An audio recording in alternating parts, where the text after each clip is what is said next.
Halo, assalamualaikum warahmatullahi wabarakatuh. Kali ini Pak Dery akan membagikan tip kalau untuk memperbaiki spion penanak nasi.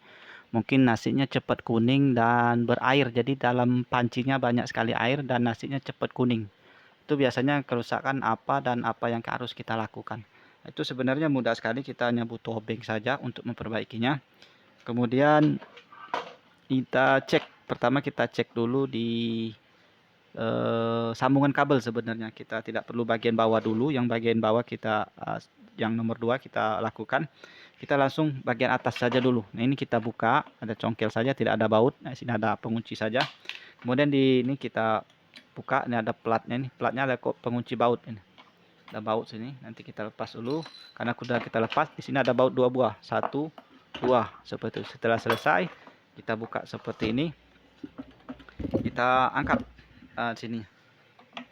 Nah, ini ada sambungan seperti ini sudah kebuka, jadi tinggal tutorial saja nih sebenarnya, biar lebih cepat durasinya karena video ini tidak kita edit seperti itu. Nah, ini sudah terbuka seperti ini. Nah, nih di sini teman-teman bisa cek. Ini kita lepas dulu nih suhunya nih. Nah, di sini ada teman-teman yang kotak seperti ini. Nah, ini kotak seperti ini. Ini adalah elemen pemanas. Elemen pemanas untuk pemanas untuk memanaskan nasi saja. Kalau untuk masak nasinya, di sini elemen yang di bawah nih, tengah ini yang berfungsi, yang bulat ini. Ini untuk elemen penanak nasi. Tapi kalau ini untuk pemanas saja. Jadi suhunya sudah tinggi, nasinya sudah masak, dia langsung pindah ke elemen di sini. Elemen ini yang hidup. Jadi diatur oleh relay switch temperatur, ataupun juga misalnya termistor. Itu biasanya termistor termis. Nah, itu biasanya di AC termis seperti itu. Tapi kalau misalnya di mobil, itu peralatannya seperempat itu switch temperatur. Jadi suhunya sudah tinggi, kemudian dia langsung menghidupkan bagian atas kalau nasinya sudah masak.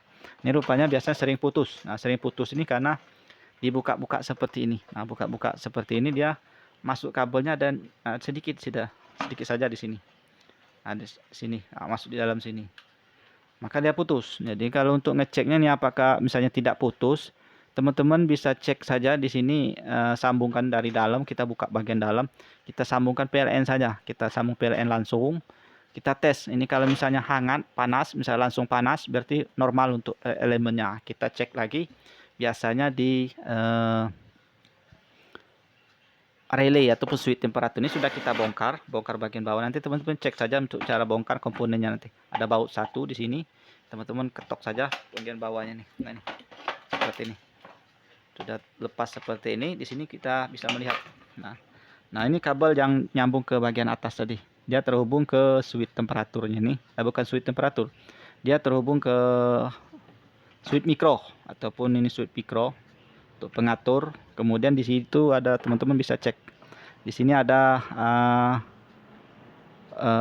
switch temperatur. Sebenarnya switch temperatur ataupun termistor untuk mengatur kalau suhunya sudah misalnya 135 derajat Celcius. Jadi ini sudah panas, elemennya sudah panas, nasi sudah matang, dia langsung menghidupkan elemen atas ini. Itu seperti itu. Itu fungsi dari alat relay switch temperatur yang ada di nempel di situ, sebagai pengatur kalau suhunya sudah tinggi, karena ini sudah ada pengaturan.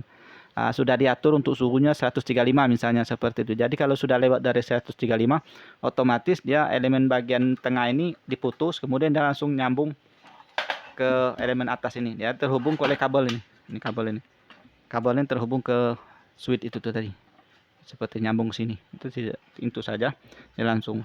Nah, kalau seperti ini putus kabelnya nih. Ada kabelnya putus karena masuknya sedikit saja nih. Nah, ini. Nah, di engselnya nih ada, teman-teman bisa cek. Nah, kabelnya putih ini putus. Rapi sekali putusnya karena dia terjepit ke sini. Putih hitam nih, rapi sekali. Nah, seperti ini. Karena ini bagian atas tak pernah dibongkar kayaknya, karena kelihatan hitam. Mungkin baru beli, belum pernah dibongkar. Seperti ini. Nah, engselnya putus. Jadi bisa kita sambung dulu. Caranya nanti kita buka dulu sini. Nah, nih kejepit di dalam itu. Langsung di dalam. Nah, dalam situ kabel hitam sama putihnya. Nanti kita keluarin, nanti kita sambung. Memang agak repot sedikit. ataupun juga misalnya kita tarik pakai pinset saja nih, itu caranya. Tapi intinya itu saja. Kalau misalnya nasinya cepat kuning basah, biasanya uapnya tadi, panas nasi tadi tidak langsung diserap oleh elemen ini, jadi dia tidak berusaha berfungsi, elemennya tidak berfungsi, bisa putus ataupun juga bisa rusak. Elemennya yang rusak, pertama putus, kedua elemennya yang rusak, ketiga relay ini yang rusak. Kalau relay yang rusak, jadi otomatis masak nasi terus, jadi tidak bisa masak pemanasan karena tidak diatur. Bisa juga misalnya dia langsung loss, listriknya langsung, ini kan langsung loss, jadi langsung ke elemen sini, PLN langsung masuk ke elemen sini, jadi dia tidak diatur oleh suhu itu, jadi tidak diputus dan disambung ke elemen atas karena switch temperaturnya rusak seperti itu. Itu bisa yang ketiganya. Jadi biasanya ini dulu putus, kalau itu rusak ini. Ada semua komponennya. Nanti teman-teman bisa beli di online, nanti kita bagikan link pembeliannya. Saya kira itu saja. Mudah-mudahan bisa manfaat. Sampai jumpa di video selanjutnya. Nah, untuk perakitan sama tadi kayak kita bongkar tadi, mudah, tidak ada yang spesial. Kalau perlu teman-teman pada saat merakitnya sambil direkam video. Jadi teman-teman tidak salah untuk bongkarnya seperti itu. Bisa juga teman-teman lakukan kalau misalnya ini switch relaynya apa tuh, temperaturnya elemen atasnya tidak berfungsi, nasi cepat kuning, bisa kita lakukan potong saja karetnya. Nah, potong saja karetnya, otomatis dia air tadi tidak jadi menguap, langsung keluar, uap panas tadi langsung keluar, jadi tidak menimbulkan air di bagian dalam seperti itu, sehingga nasi tidak cepat kuning. Jadi tipnya adalah kita potong saja karetnya sedikit, jadi udara langsung keluar, jadi tidak menyebabkan embun karena uap panas tadi yang ada di dalam tadi, dia langsung keluar. Itu tipnya. Jadi tidak berfungsi juga ini tidak masalah karena airnya langsung keluar saja seperti itu. Saya kira itu saja, tapi ini efeknya nanti ini yang berfungsi terus, elemen bawah yang berfungsi.